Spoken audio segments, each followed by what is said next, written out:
America और Iran में फिर बढ़ा तनाव, तेल हुआ महंगा, फिर से लगेगा महंगाई का झटका। मिडिल ईस्ट में जंग और तनाव का सबसे पहले असर कच्चे तेल की कीमतों पर दिखाई देता है। इस बार भी कुछ ऐसा ही हुआ है।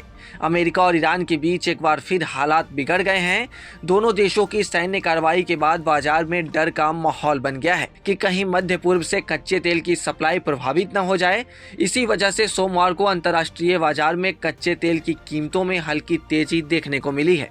हालांकि राहत की बात यह है कि अभी भी तेल की कीमतें हालिया संघर्ष के दौरान पहुंचे ऊंचे स्तर से काफी नीचे बनी हुई है, यानी प्री वार से नीचे।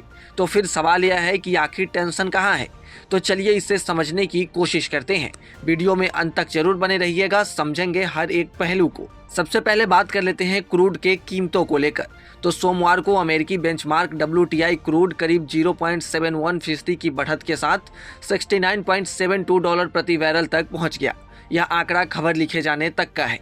शुक्रवार को भी यह पहली बार 27 फरवरी के बाद $70 के नीचे फिसल गया था। वहीं ब्रेंट क्रूड में भी 0.36% की बढ़त देखी गई और इसी के साथ कीमतें $72.25 प्रति बैरल तक पहुंच गया। इस पूरे मामले पर इनरीच मनी के CEO पोनमुडी आर का कहना है कि फिलहाल कच्चे तेल की कीमतें 69 से $70 प्रति बैरल के बीच बनी हुई है, यानी हालिया युद्ध के दौरान जो बड़ी तेजी देखने को मिली थी अब उससे काफी राहत है। उनके मुताबिक मध्य पूर्व में तनाव बढ़ने से बाजार में थोड़ी हलचल जरूर हुई है, लेकिन अभी तक तेल की कीमतें काबू में हैं।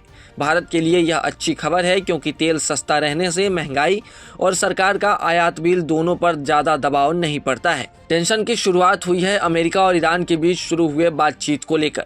दोनों देशों के बीच तनाव कम करने के लिए जो बातचीत चल रही थी वह फिलहाल रुक गई है। इसकी वजह अमेरिका का ईरान के सैन्य ठिकानों पर किया गया हमला है। बताया जा रहा है कि यह कार्रवाई ईरान की तरफ से स्ट्रेट ऑफ हॉर्मुज में एक कारोबारी जहाज पर हुए हमले के जवाब में की गई। दरअसल पूरे वीकेंड दोनों देशों के बीच जवाबी कार्रवाई का सिलसिला चलता रहा। पहले ईरान ने दुनिया के सबसे अहम समुद्री रास्तों में से एक स्ट्रेट ऑफ हॉर्मुज के पास एक जहाज को निशाना बनाया। उसके बाद अमेरिका ने ईरानी सैन्य ठिकानों पर हमला कर दिया। हालांकि तनाव बढ़ने के बावजूद उम्मीद अभी भी बनी हुई है। खबर है कि दोनों देशों के प्रतिनिधि मंगलवार को कतर की राजधानी दोहा में बातचीत कर सकते हैं। अगर यह बातचीत सफल रहती है तो हालात कुछ सामान्य हो सकते हैं। इस बीच सबसे ज्यादा चिंता तेल सप्लाई को लेकर बढ़ गई है। कीकू नाम का एक बड़ा ऑयल टैंकर जिसमें करीब 20 लाख बैरल कच्चा तेल भरा था, हमले का शिकार हो गया। बाद में यह जहाज संयुक्त अरब अमीरात के फुजैरह बंदरगाह के पास गल्फ ऑफ ओमान में देखा गया। इस घटना के बाद पूरी दुनिया की नज़र इस इलाके पर टिक गई है। तनाव बढ़ने का असर अब समुद्री रास्तों पर भी दिखाई देने लगा है। स्ट्रेट ऑफ हॉर्मुज से तेल और प्राकृतिक गैस ले जाने वाले जहाज़ों की आवाजाही धीमी हो गई है। कुछ दिन पहले दोनों देशों के बीच माहौल थोड़ा शांत हुआ था, जिसके बाद शिपिंग दोबारा सामान्य होने लगी थी, लेकिन अब हालात फिर से बदल गए हैं।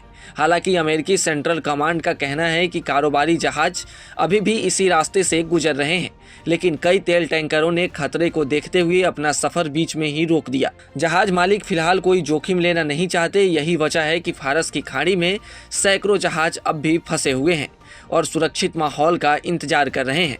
अगर यही स्थिति ज़्यादा दिनों तक बनी रही तो दुनिया में तेल की सप्लाई प्रभावित हो सकती है और कीमतें तेजी से बढ़ सकती है। इसी बीच सऊदी अरब से भी एक बड़ी खबर सामने आई। देश की सबसे बड़ी तेल कंपनी सऊदी अरामको का एक हेलीकॉप्टर रास टनूरा के पास दुर्घटनाग्रस्त हो गया। यह इलाका सऊदी अरब का सबसे बड़ा ऊर्जा केंद्र माना जाता है। हालांकि अभी तक यह साफ नहीं हो पाया कि हेलीकॉप्टर क्यों गिरा है और इस हादसे का तेल उत्पादन या ऊर्जा ढांचों पर कोई असर पड़ा है या नहीं। दूसरी तरफ रूस भी ईंधन की कमी से जूझ रहा है।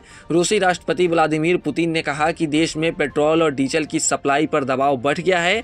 कई पेट्रोल पंपों पर लंबी कतारें लगी हुई हैं। हालात संभालने के लिए सरकार डीजल के निर्यात पर पूरी तरह रोक लगाने जैसे विकल्पों पर भी विचार कर रही है, ताकि घरेलू बाजार में ईंधन की कमी ना हो।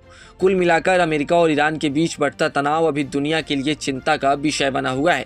फिलहाल तेल की कीमतों में बहुत बड़ी तेजी तो नहीं आई है, लेकिन अगर हालात और तेजी से बिगड़ते हैं या स्ट्रेट ऑफ हॉर्मुज में जहाज़ों की आवाजाही लंबे समय तक प्रभावित रहती है तो कच्चा तेल फिर से महंगा हो सकता है और इसका सीधा असर भारत जैसे देशों पर पड़ेगा, जो अपनी ज़रूरत का ज़्यादातर कच्चा तेल बाहर से खरीदते हैं। ऐसे में आने वाले कुछ दिन बेहद अहम होंगे और पूरी दुनिया की नज़र अमेरिका ईरान के रिश्तों और दोहा में होने वाली संभावित बातचीत पर टिकी रहेगी। अगर स्ट्रेट ऑफ हॉर्मुज दोबारा से बंद होता है, तेल की कीमतें बढ़ती हैं, तो इसका असर शेयर मार्केट पर भी दिखाई देने लगेगा। काफी दिनों बाद मार्केट में बुल्स की वापसी होती हुई नजर आ रही थी, लेकिन अगर अमेरिका और ईरान के बीच फिर से युद्ध शुरू होती है और लड़ाइयाँ तेज होती हैं, स्ट्रेट ऑफ हॉर्मुज बंद होता है, तो इसका असर सीधे मार्केट पर देखने को मिल सकता है। हालांकि इस पूरे मामले पर आपका क्या सोचना है? आपको क्या लगता है, क्या दोनों देशों के बीच शांति समझौता हो पाएगा या फिर दुनिया फिर से जंग में झोंकी जाएगी? Subscribe to One India and never miss an update. Download the One India app now.